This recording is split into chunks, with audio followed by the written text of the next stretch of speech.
Hello, scrufftards, rejects, vatniks, and random weirdos online. Welcome to the War Zone. I'm Scruffy, and this is Scruffy Tales. And we're gonna take a look at some gains and losses in Kursk.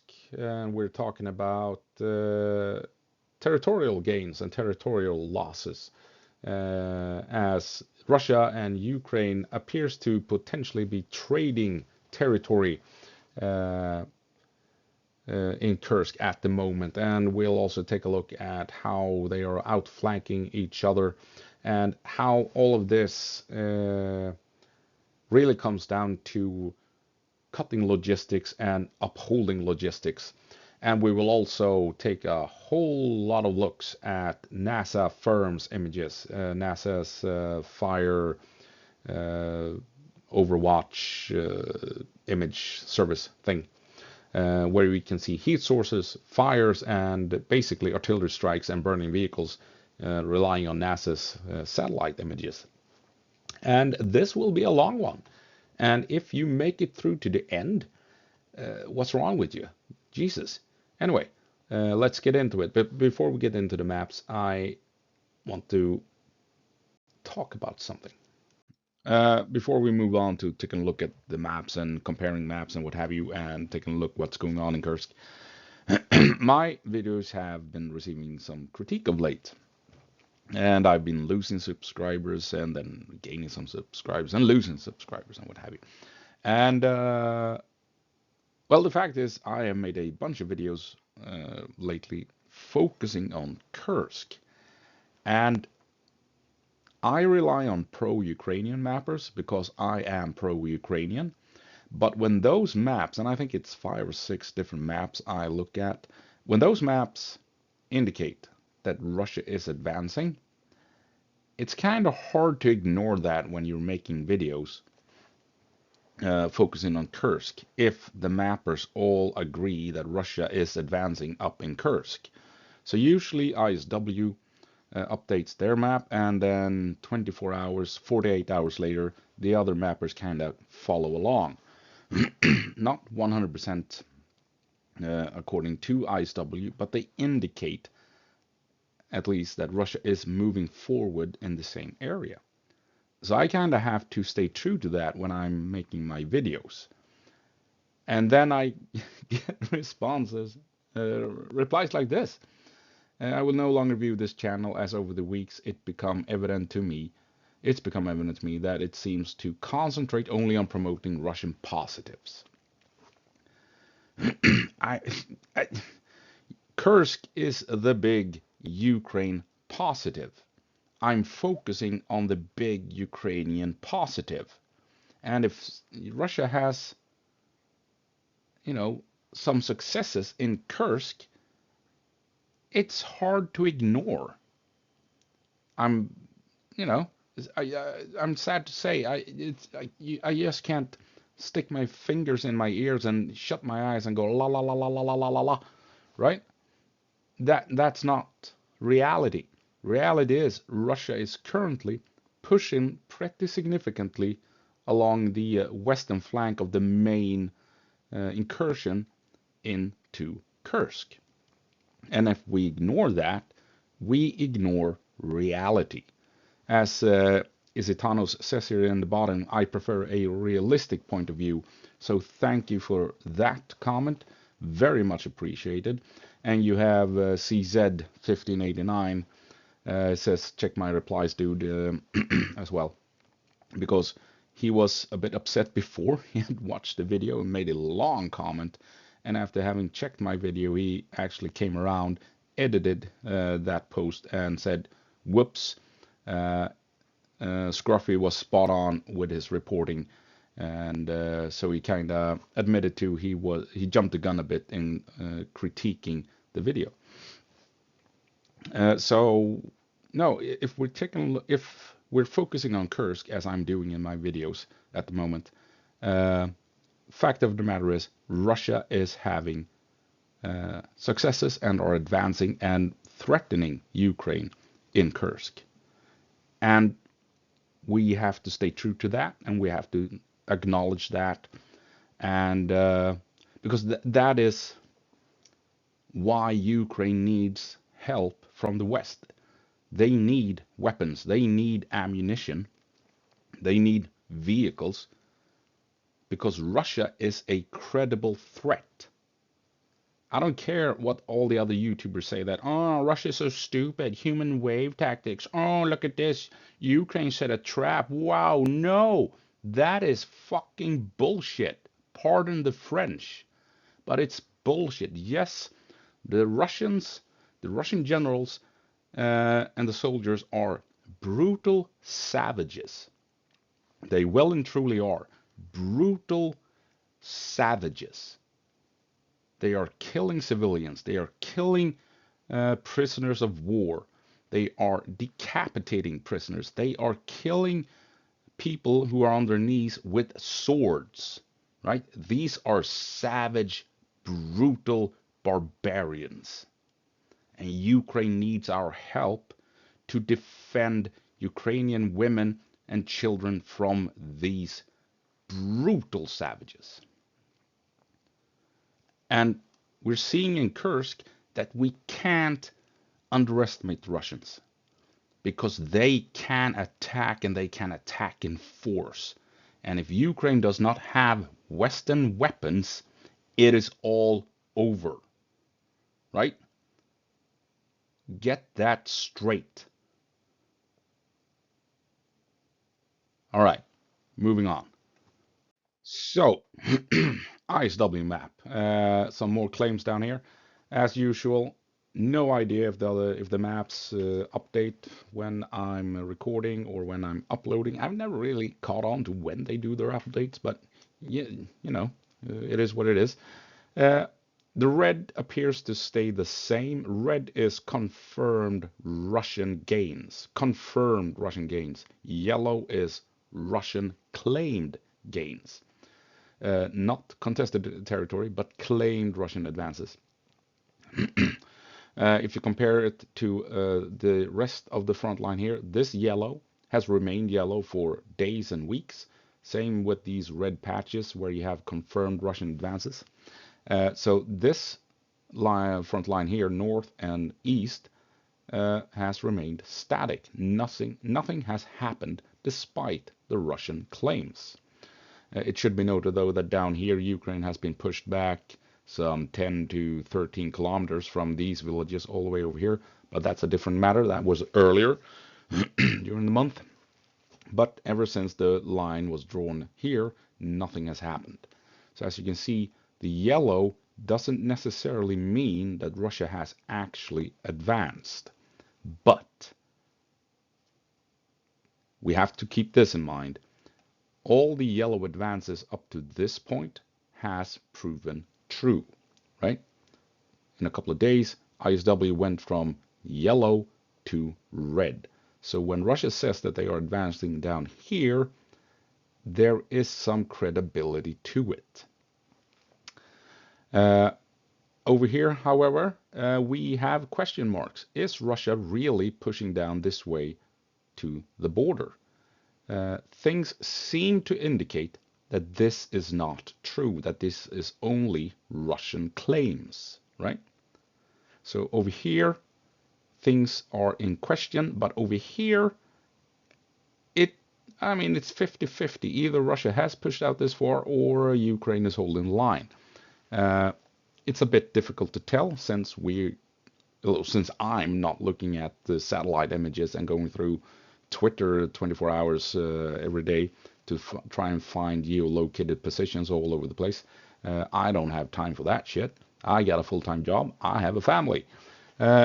Anyway, so I'm leaving that to other people and the good people at ISW who provides us with this very nifty map. Anyway, we're now going to take a closer look at what is happening over here. And the latest Russian claims, not yet confirmed, has Russia pushing out this way, up into this bulge. River Snagos makes a heavy U-turn and goes down south. And I speculated when these yellow began to expand that Russia was intent on going up into this bulge to reach a crossing point here in order to reach the main highway. It seems that Russia is intending to do that, but the big thing is that Russia claims to have crossed the river down here. You have a crossing point here, a bridge or a potential land bridge. It's a bit unclear when you zoom in, but there is a road going across the river at any rate, and it appears as if Russia has pushed across, according to the claims. And we'll take a look at the firms as well that seem to indicate that this is happening. And then they are claiming that they are pushing out this way towards the town of Sverdlikovo.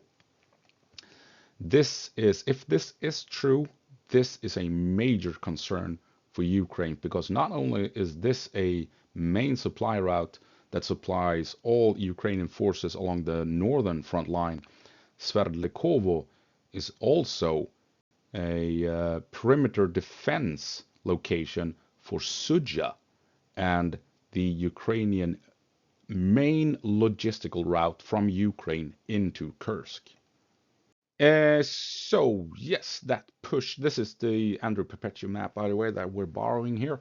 The push towards that crossing in the bulge where the Snagos River made a U-turn, that's what we're looking at. Snagos River goes up to here, comes down this way.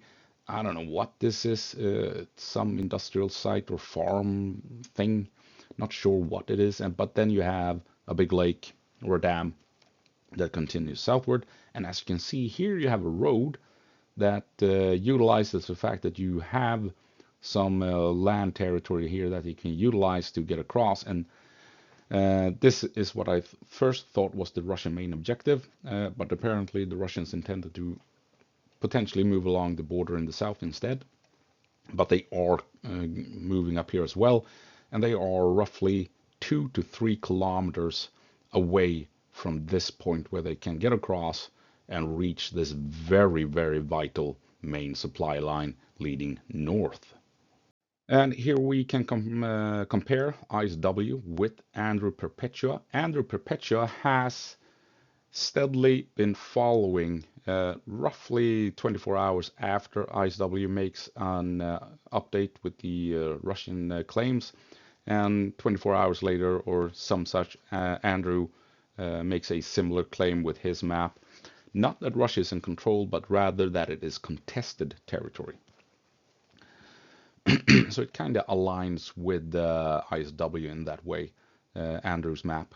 And as you can see, Andrew also has Russia pushing across here at Darino. That is where you have that crossing point, and pushing out into the farmland east and south of Darino, pushing towards Sverdlikovo, where you have a bridge crossing a river leading all the way to Sudzha.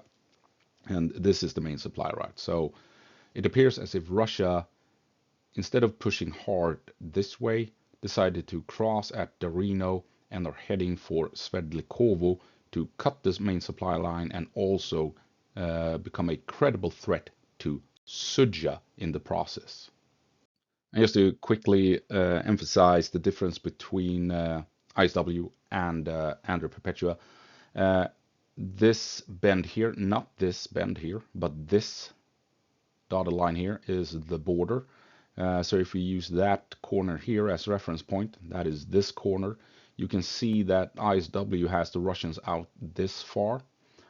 So you have some difference between Andrew and ISW, but like I said, Andrew Perpetua usually 24 hours after ISW usually confirms what ISW has updated as far as this push here is concerned, right? And that is why I think Russia is actually making this push, because Andrew seems to be a credible source. He is on top of things. Maps don't align 100%, but they should give you an indication what's going on. And between ISW and Andrew, I think we can establish that Russia is indeed pushing along the border and have secured Darino. But I mean, if we take a look at NOAA reports and that map, Sverdlikovo, and this here is where we have Darino. This is still in Ukrainian control according to NOL reports, but they were late to update this push as well. When ISW began indicating that Russia was pushing along this way, it took some time before NOL reports updated with this push, and I guess in a couple of days, in a day or two, we will see that NOL reports admits that Ukraine has indeed fallen back. I do believe, to be fair, that this lines up with ISW's red gains, and so they are simply not acknowledging the Russian claims as of yet. And moving on with the deep state map, as you can see, deep state kinda is on the same footing as NOL reports, and when we take a look at, like I said, compared with the ISW, it sort of aligns with the red territory where Ukraine, where deep state and NOL reports, their maps both agree that Russia has made some gains in this area here, just like the red on the ISW map says. They're just not acknowledging the Russian claims yet, right? So they align, yet they do not align. So the question is, why this is not contested? Do they have other information that they're not releasing, or releasing? They're showing it quite clearly that they consider that this is Ukrainian held territory. But like I said, the yellow here is claimed Russian advances. At the same time, Andrew Perpetua is showing us that Russia is advancing here, and that Darino and in this location is probably under Russian control. And if we take a look at the Ukraine control map and compare it to Andrew Perpetua, if we take a look at Andrew on the 18th, it kind of aligns with what we're seeing on the Ukraine control map. So kind of tells us that the Ukraine control map either has not updated yet to the new lines, because this front line is far ahead of NOL reports and deep state. This goddamn cough. So we'll see if the Ukraine control map pushes their lines forward in a day or two.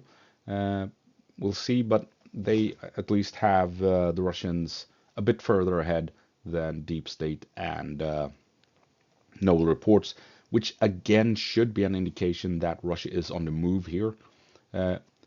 Say you do not agree that Russia has pushed out this far, but we have three maps that clearly tells us that Russia is pushing in the south here, south of Snagost, now south of Ubikovka, and Ukraine is steadily falling back towards Darino, or potentially even beyond Darino. So why is Darino so important? Why does ISW and Andrew Perpetua make claims on their maps that Russia has pushed beyond it, apart from it being Russian claims? Well, it's this line here, which is this line, and as you can see, it's a road that goes across the river on two locations. And down here, as you can see, you have vegetation all around. So this appears to be a land bridge that the road is utilizing, and not sure if it's the same deal up here. Up here, I think it's a ordinary bridge. So then the big question is, how did this happen? If ISW and Andrew Perpetua are correct that Russia has pushed across at Darino, how did Russia manage to do this? Why didn't Ukraine blow this bridge? It's a bit harder to blow stuff up here if it's a land bridge, but what's the deal up here? Very strange, very confusing. I got a cat running around my legs, god damn it.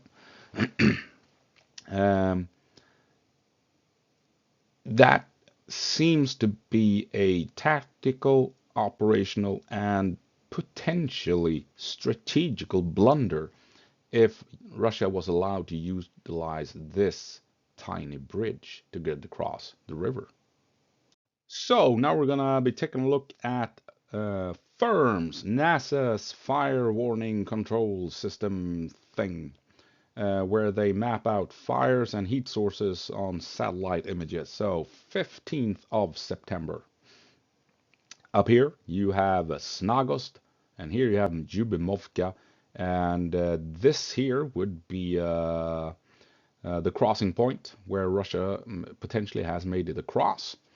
What was it, Danilo? I've already forgotten the name of the town. Danilo, I think it is. And as you can see, on the 15th, you quite clearly have a lot of shit going on. You have artillery strikes and vehicles burning and what have you all over the place here in between the river Snagos that makes this powerful U-turn. Ubimovka out in the fields here, out in the open farmland. Danilo and this small town as well. And way back here, this is obviously Russia striking Ukrainian positions on the 15th. Down here as well. And this is obviously Ukraine getting hammered as well. Unless, I mean, maps usually update roughly 1, 2, or 3 days after the fact things have happened. So maybe this is Ukrainian strikes at Russians trying to push up towards this crossing point that I showed you before. You never know, but something tells me that this is Russia striking Ukrainian positions, and this is Ukraine striking Russian positions, and this is also definitely this one, Russian artillery strikes on Ukrainian positions. Moving on to the 16th, again Snagost, Yubimovka, and was it Danilo? What's wrong with my memory? Anyway, not so much going on here, but take a look at this. And also down here, but this, oh my God. Russia aimed a lot of firepower at these open fields. I wonder if this is Ukraine pushing in with forces or falling back at this point. Or has Russia located Ukrainian artillery perhaps, trying to take those out? Look at this. And also down here, do believe this would be potentially Ukraine striking Russian positions in Ubikovka at this point. This could be fighting not just artillery, well, I guess artillery from both sides, since there's been a lot of fighting going on around Yubimovka. But this is a big attack, artillery strike at Ukrainian positions. 17th, things calm down a bit. You still have fighting up in Yubimovka, as you can see here. I mean, you still have stuff going on at this crossing point. This is a point of interest for Ukraine and Russia, which seems to indicate that, you know, Russia is intent on pushing this way. Otherwise, you wouldn't see heat signatures of this magnitude day after day in this small village. And on the 18th, I mean, it's all quiet on the Western Front, literally, and except for this tiny village, Davino, I forgot the goddamn name, but where you can get across. And I mean, that's for a reason. It's important. This tiny town, village, it's important for both sides. So things are going on in this tiny village because this is where Russia can get across, or at least trying to get across. And on the 19th of September, we get this. I mean, on the 19th, we can see Andrew Perpetua updating his map to include this. This is roughly a day or two after ISW has updated their map, showing that Russia has pushed across. So that makes it interesting. So ISW has already updated their map, showing Russia is across. Andrew follows suit roughly a day later, showing this map. And this is what we're seeing on the 19th. Still, Darino, that's the name, Darino, god damn it. Anyway, things are still happening in Darino. Things down here south of the border. Is Russia pushing across, or is this Russia attacking Ukrainian positions to defend the flank? Because I think that's what's going on here on the 19th. Russia has at this point secured Darino and made it across. And they are now directing artillery here and here to protect their flanks as they're pushing across towards the border to continue towards this town. So this is Russian artillery. This is Russian artillery, and these smaller blobs is Ukrainian artillery.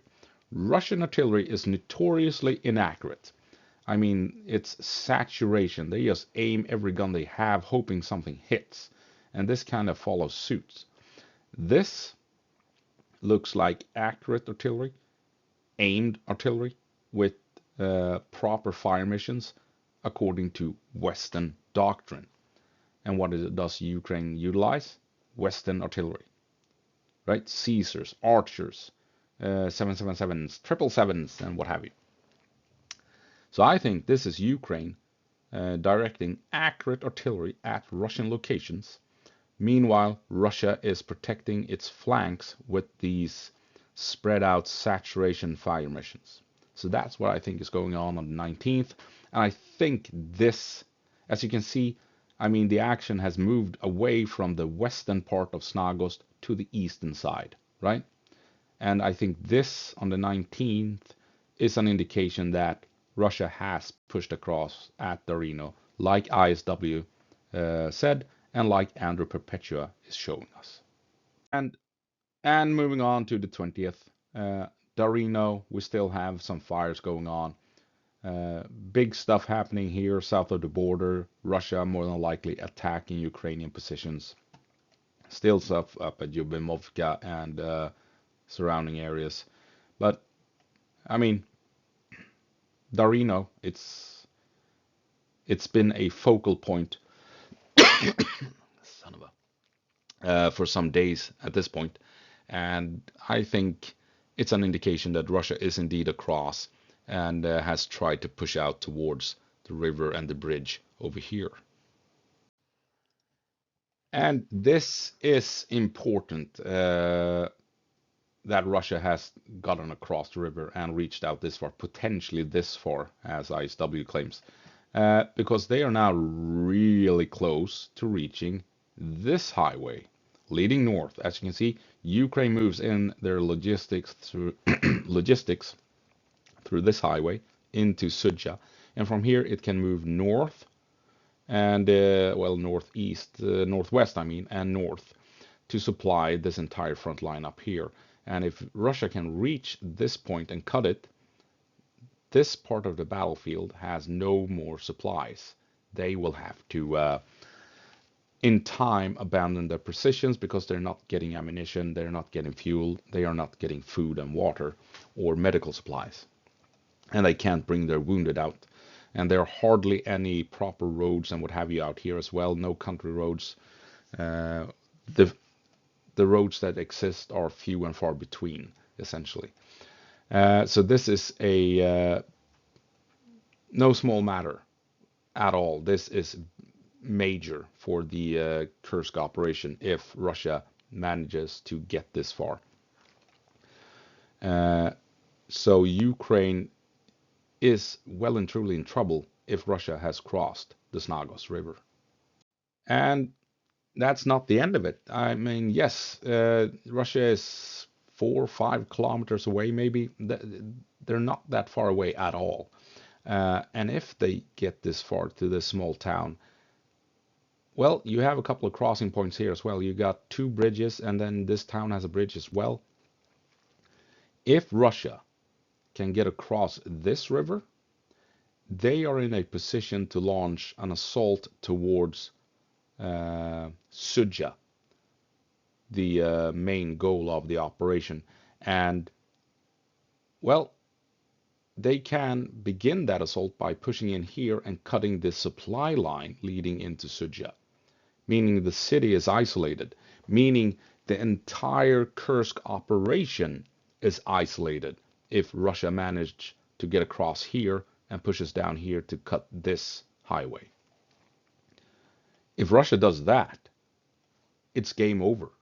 Then the Kursk operation cannot continue. There are no more supplies.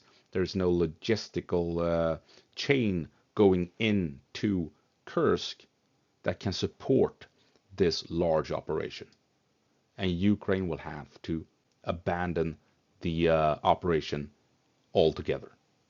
So this here, that Russia is potentially operating over here, is a massive threat to Ukraine in Kursk.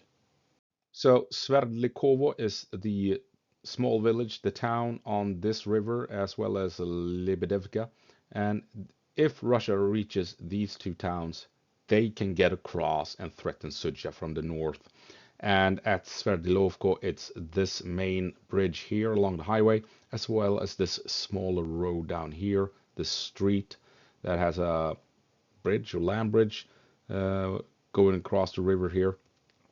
And this is where Russia can get across unless Ukraine holds this town or if they can hold the river itself. Because if Russia gets across here or potentially here or at both locations, they are a massive threat to the entire Kursk incursion. So yeah, I am sorry that I am focusing on Russian gains in Kursk. I'm so sorry for that. If you have issues with that, what can I tell you? It appears as if Russia is across the Snagos. It appears as if Russia is close to this highway. And that means that this part of the front line is in trouble and that Ukraine will more than likely not be able to hold on to this territory and will have to fall back. Russia also stands a good chance of actually, if they grab these bridges, to get across and become a threat to the entire operation if they can go down this far and cut this supply line here. Yes, you have roads and stuff down here, but they are nothing in comparison to bringing in logistical supplies and maintaining that vital supply chain along this main highway all the way to Sudzha, and then shipping things out as needed to the frontline troops. This is big. This is massive. If Russia has managed to push from Koronevo to Snagos and then this way across the Snagos River in a week or so, this is massive, and that this can threaten the entire Kursk incursion. But like I said, Russian claims not confirmed, but we have Andrew Perpetua updating his map with territory east of the Snagos River as contested. And that should indicate that we have Russians in this area trying to push in. We also have the Ukraine control map showing that Russia is closer to the river than Noel and Deep State. Meanwhile, Noel reports and Deep State, they do align with the red lines here on ISW, as well as the red lines here, the confirmed controlled territory on Andrew Perpetua. So it could be that these two mappers are simply sticking to confirmed gains for Russia and waiting to acknowledge that this is contested territory all the way over to the river Snagost.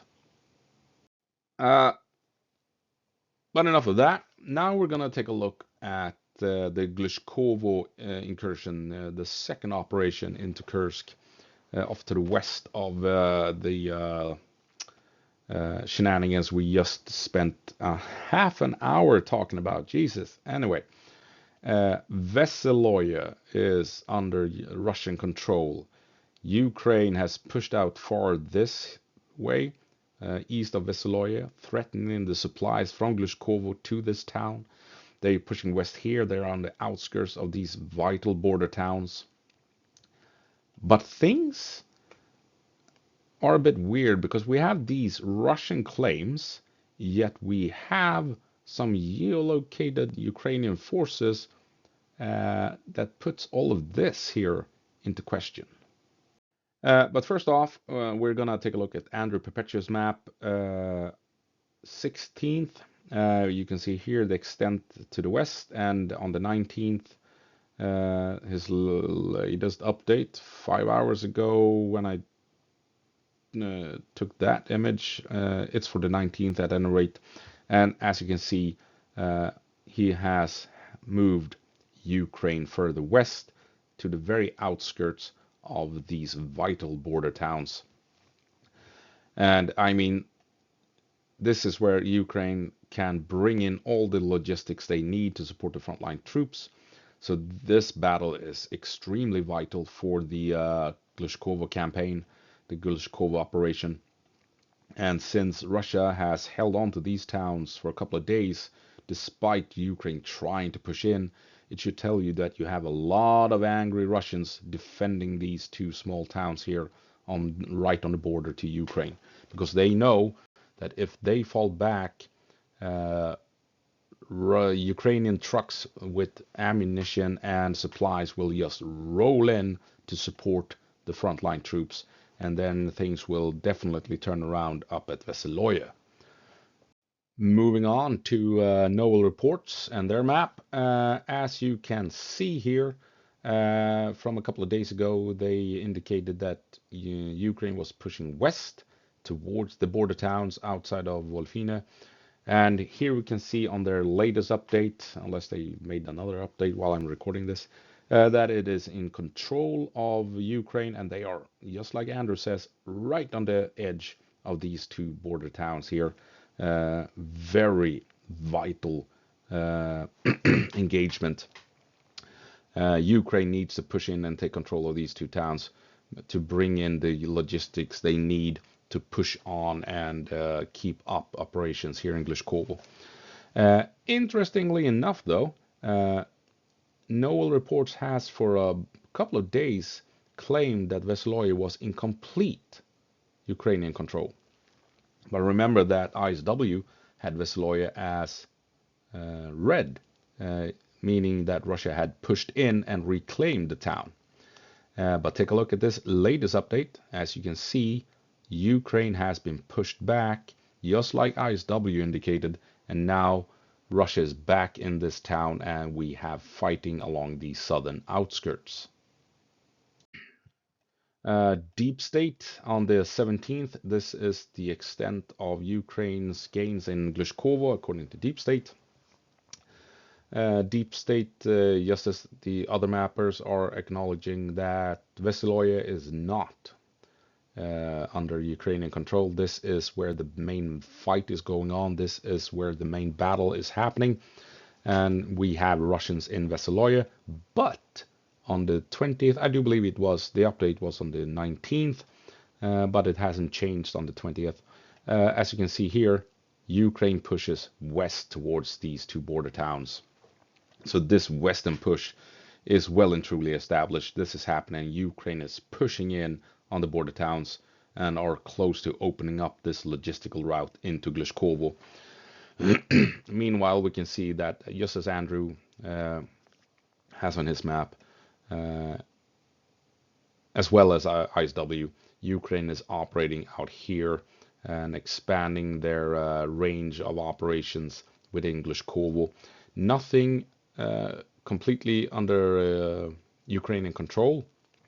It's all contested, so we likely have Russian counter pushes, Ukrainian counter pushes, and probably armored warfare where you have vehicles running around trying to outmaneuver each other out on the farmlands here that is making up this part of Glushkovo. And I want to take a quick look at these two border towns, Krasno-Oktyabrsky, and Wolfino.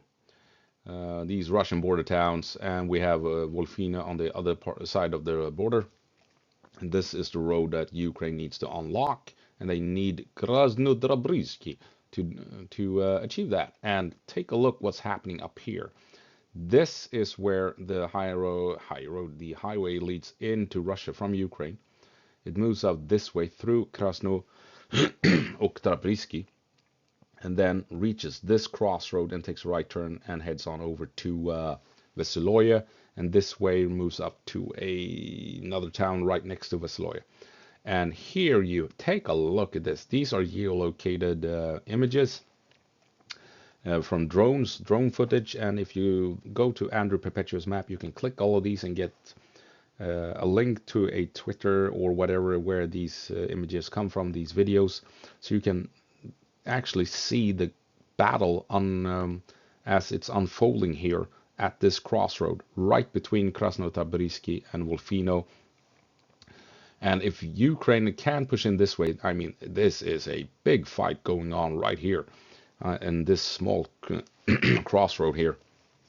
And if Ukraine can push in this way, I mean, then they have split these two towns in half, and they can focus on pushing down south to the border. And Ukraine is more than likely trying to push in this way as well. So massive fighting ongoing here. And I think in the next 48 hours, we will see more Ukrainian advances into Krasnotabrysky. My God, 40 minutes almost. Oh, this is a long one. Anyway, if you stuck with me this long, I am well and truly impressed. Jesus Christ. Anyway, I'm gonna keep at it. Now, here is where it gets interesting with the Ukraine control map. If you compare it to the Russian claims of pushing south to the border. Because take a look at this. Here we have Ukraine pushing out this way with all of these geolocated positions where we have Ukrainians. I mean, this push here quite clearly goes up this way, straight through the Russian claims of Russian advances south.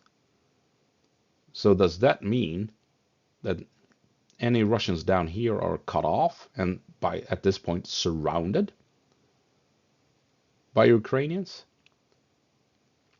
Like I said, claims, not confirmed. So I think this here is proof that this is basically bullshit. We have no Russians down here. This is territory operated by Ukraine.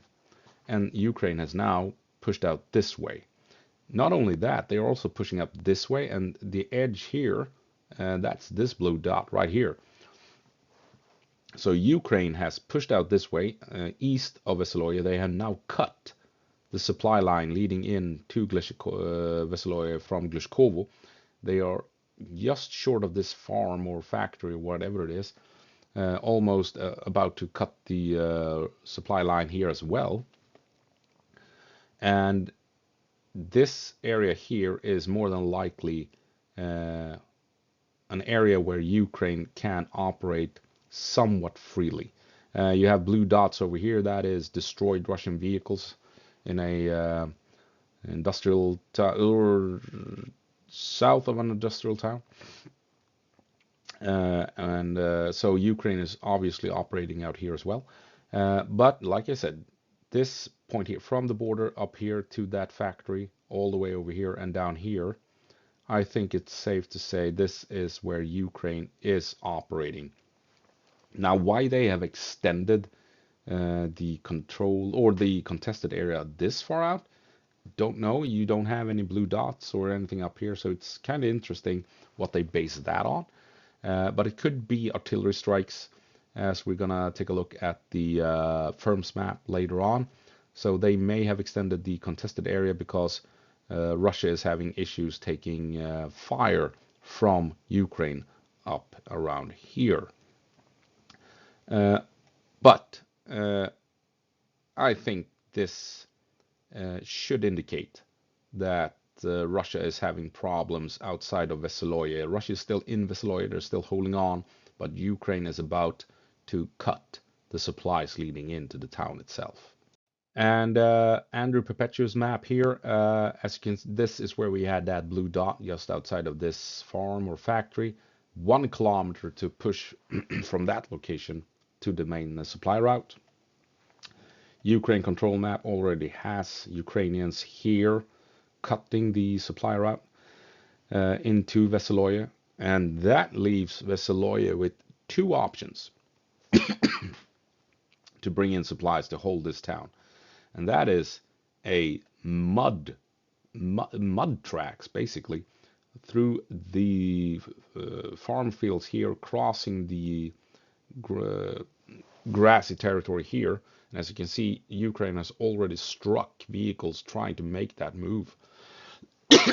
And as mud season begins, this will not be a fun ride. This going through all this churned dirt, mud, no, no, wet soil, wet mud. This is not going to be fun. And the other option is something similar and even worse path. It's not a road. It's not even mud tracks. It's a path from this field straight south. I think you can see it here. It's kind of like a gray line, and it continues right next to the windbreak and leads into town. So when this road can no longer be used, Russia has to rely on this, and that's like well beyond a kilometer, 2 kilometers along this mud track, and then you have 3 or 4 kilometers along this path that is basically not usable by heavy loaded trucks, essentially. So yes, Russia can bring in some reinforcements, some supplies along these two paths, but nothing on the same level as along a proper paved highway. So when Ukraine reaches this far, as it appears as they already have, Veseloy is in trouble, and supplies to this town will begin to dwindle because these two paths are not reliable. And just zooming in, take a look. This is the mud track going across the farmlands here. It goes straight through the windbreak and then continues along. I mean, if you're gonna move several vehicles that are overloaded, trucks and potentially cars and what have you, I mean, this is gonna become a mud fest, and they are gonna get stuck. It's not gonna happen. Same thing here. This is that path I was talking about going north. I mean, good luck traversing 3 or 4 kilometers through mud along this path. So yes, they might bring in some supplies, some reinforcements, but Veseloye is in trouble. There's no doubt about it. Moving on to firms, NASA's fire control system thingamajig, how to track fires and plan rescue operations if you're a firefighter. But that's not what we're doing in Ukraine. We are taking a look at burning villages, burning vehicles, and artillery strikes. And we have here on the 14th of September, take a look at this. Ukraine is pushing in this way, pushing up to Veseloye. They're pushing in this way to expand territory or expand operations over here as well as over here. And artillery strikes, more than likely, same thing here, and take a look at this. I mean, this is Veseloye. Ukraine is aiming a lot of artillery in the area over here, and the Russians are countering obviously with striking here where Ukraine pushed across the border, as well as here where Ukraine also went across the border. 15th of September, I mean, Veseloye is still being hammered. You get strikes over here, more than likely Ukrainian artillery, right? Border towns are getting hit. Russia is attacking Ukrainian positions south of the border. More than likely concentrations of forces that are about to move in to Russia.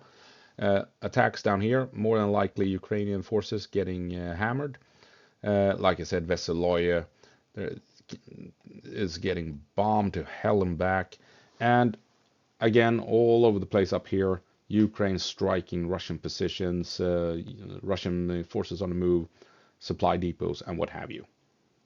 16th, things slow down a bit. Lots of strikes down here. Russia is trying to prevent Ukraine from pushing in across the border, would be my guess.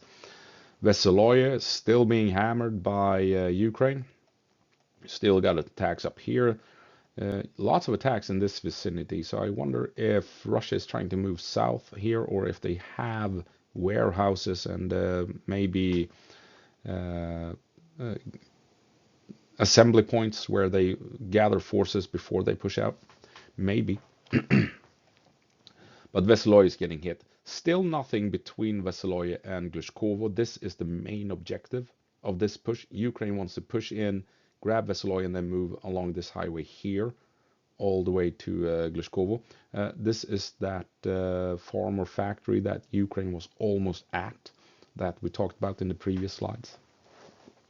But not much artillery aimed at between Veseloy and Glushkovo so far. And also, not that much going on here either, if Russia was pushing south towards the border, if you get my drift. But now things are happening. 17th, lot of strikes here. A lot of strikes between Glushkovo and Veseloy. Veseloy is still getting hit. Veseloy can't avoid Ukrainian strikes. Action taking place on the border itself between the border towns. Russia is trying to hit Ukrainians moving up to the front line. Ukraine keeps hitting targets over here. For some reason, these fields down here are very interesting for Ukrainian strikes. And remember that weird path I was talking about that goes north from Veseloy towards this town? It appears as if something was hit along that path, as well as that mud road leading over to the highway here. So here you have Ukraine striking Russians trying to utilize these two mud roads, mud tracks leading into a town from north and from the west. But I think this is very interesting. Ukraine is actually attacking positions between Glushkovo and Veseloy.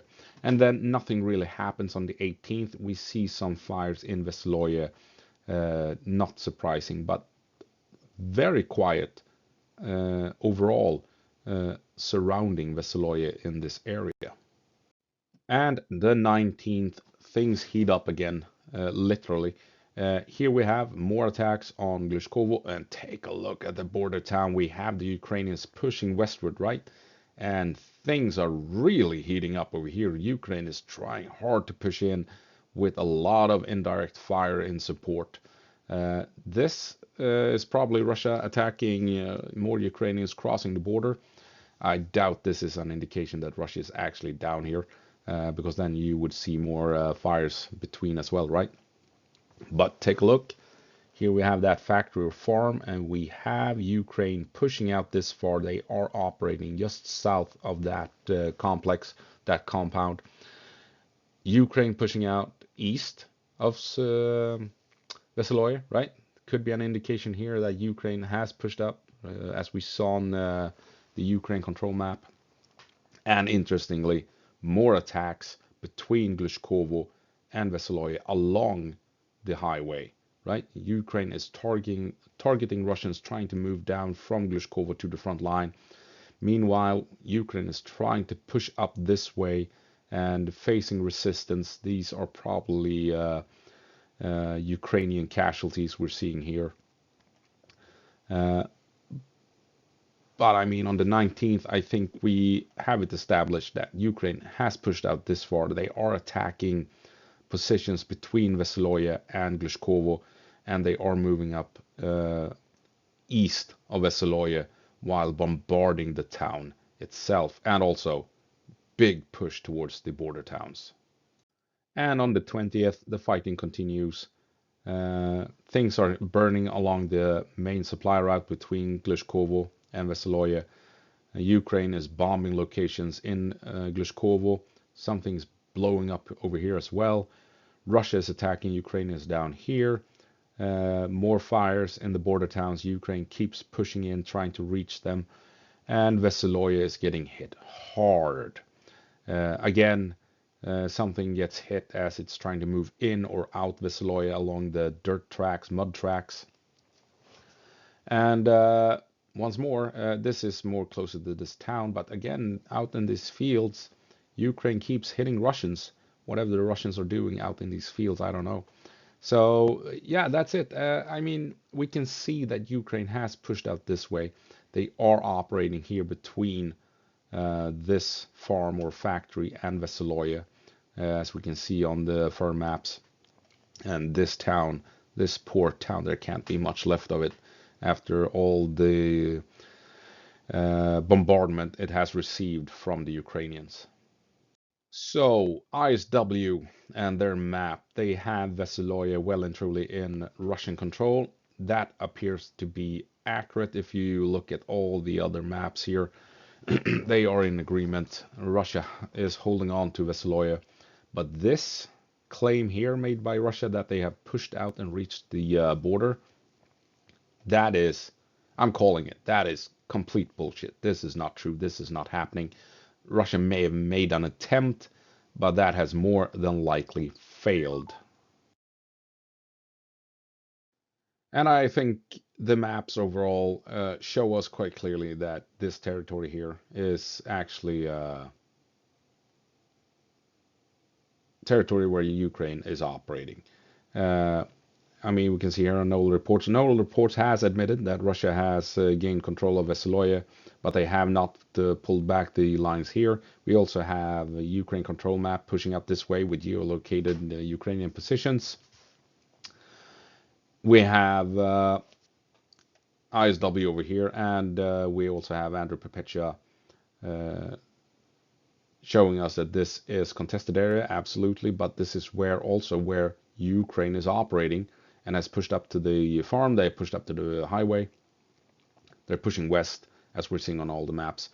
No, Russia has not made a move down here. I doubt it. I mean, taking a look on the 17th, nothing happened on the 18th really, but on the 19th and 17th, you can see how Ukraine has pushed heavily northward, attacking positions between Glushkovo and Vesoloya, steadily attacking Vesoloya, and pushing west. And take a look at the artillery strikes and airstrikes aimed at the border towns here in the west.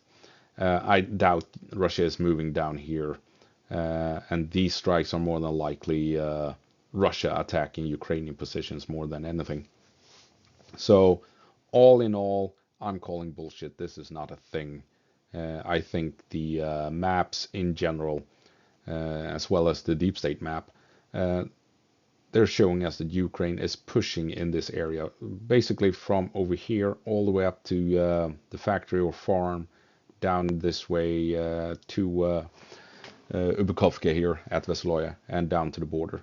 This is where Ukraine is operating and in control, and they are also pushing out heavily and strongly to the west to grab the two border towns on top of that. So, what is the significance of Glushkovo? It is really important. This has nothing to do with coming up behind the Russians and attacking them in the rear. That wasn't a thing. I've gone over this in previous videos. This is all about grabbing Glushkovo, and now with the Russian counter move here that we're seeing, that appears to be an actual thing. This is even more important than it was before, because if Ukraine begins to lose territory up here, Ukraine needs to replace those losses with territory somewhere else, and that is when Glushkovo comes into play. Because this river prevents Russia from attacking from the north, and if Ukraine can reach the river, then it's going to be somewhat easy to do mop-up operations here and secure the entire area. And when that is done, it's going to be real difficult for Russia to attack this entire region, because they can't, like I said, they can't attack from the north. They have to come in this way. They can try and push in via Ukraine, but you have rivers and stuff moving in here. So it's going to be, they can't really outflank the region by going through Ukraine, crossing the borders. Their best bet is to go in with a frontal assault, basically. And that will be extremely costly if Ukraine begins to put up proper defensive lines to defend this entire area. And so Ukraine, basically, to have some form of operational success, they need to focus on holding Sudzha at the moment, as well as grabbing Glushkovo, because I think Ukraine will be forced back over time in the north here if Russia manages to grab and cut this very vital supply line. Because that is the whole point of going up here into Kursk. That is to draw attention to Kursk and force Russia to allocate all of these units to Kursk. And as the fight goes on and Russia loses more and more troops, they're going to have to move in more units to this area, taken from Kharkiv and from Kupiansk and elsewhere. They have to move up more forces if Ukraine can hold on to territory in Kursk. Ukraine have to hold on to territory for as long as possible to force Russia to move in more and more manpower to this area, weakening other sections of the front line. That is the whole point of Kursk. So if they abandon Kursk because they get stuck in Glushkovo or are forced back around Sudzha, if that convinces them to fall back, well, then Russia has what, 40 to 50,000 troops right outside of Sumy that could follow Ukraine towards Sumy. That would be a disaster. Or Russia just moves all of these guys down to Belgorod and helps out with Kharkiv. All of a sudden you have 80,000 Russians here in Kharkiv, and that is a disaster for Ukraine. Or they move them all the way down here to assist at Pokrovsk. And then Pokrovsk is in serious trouble if that happens. Because here's the thing. Yes, Kursk has been a success insofar that Russia has allocated some 40 to 50, maybe 60,000 troops up here. That's the whole point of the operation. But remember, Russia is still holding the line, right? Despite having allocated maybe 60,000 troops. And they are still pushing here towards the Oskil River, south of Kupiansk. They are still pushing towards Chasiv Yar. They have crossed the canal south of Chasiv Yar and are threatening the city from the south. They're still pushing into Toretsk. They're still fighting in New York. And they're still managing to conduct operations here and setting things up for the eventual assault on Pokrovsk. They're doing all of this despite having allocated vast resources to Kursk. I mean, that should tell us something about Russia. Yes, we have all heard the reports that they're running low on artillery and they are buying ammunition from North Korea and all of that. So yes, 2025 is going to be really interesting to see how Russia handles all of those situations.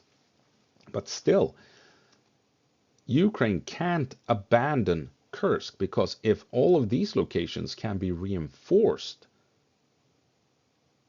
then Ukraine is in serious trouble. So Ukraine has no choice. They have to hold on to Sudzha and they have to push in and grab Glushkovo to lock these forces in place, to tie them down and force them to remain in Kursk. And in time, grind them down, causing as many casualties as possible, and force Russia to move more troops up to Kursk. So withdrawing, I don't think that's an option. Ukraine has no choice. They have to stay and fight in Russia. Because if these troops can begin offensive operations towards Sumy or be moved to Kharkiv and assist in this fight, that is well and truly a disaster for Ukraine. So, yeah, Russia made a push out of Koronevo to Snagost, and that has, in the long run, resulted in this move that I think we will see be confirmed by more mappers in a couple of days. And Russia is close to grabbing this supply line and moving north. And if they do that, they are damn close to potentially moving across the river here and threatening the main supply route into Kursk from Ukraine. And if that happens, all of this fails, all of it. If Russia can move down this way, it's over for this part of the Kursk operation. And then it's up to the Glushkovo campaign to pick up speed and pick up the pace and grab all of this territory and maintain that vital foothold in Russia that will force Russia to keep a presence here and keep pushing in towards Ukrainian controlled territory. And that will allow Ukraine to cause casualties and force Russia to allocate more manpower to this region. Wow, another very long video. Did not intend to do that, but it kind of happened. And it's in the middle of the night as well. It is what it is, I guess. If you watched the entire thing, my God, good on you. I well and truly understand if no one is actually listening to this final bit. Well, it is what it is. Anyway, I hope you found it interesting, the bits you did watch, and I hope I'll see you in the next one. As always, go på marsch, Ukraine, and give them hell.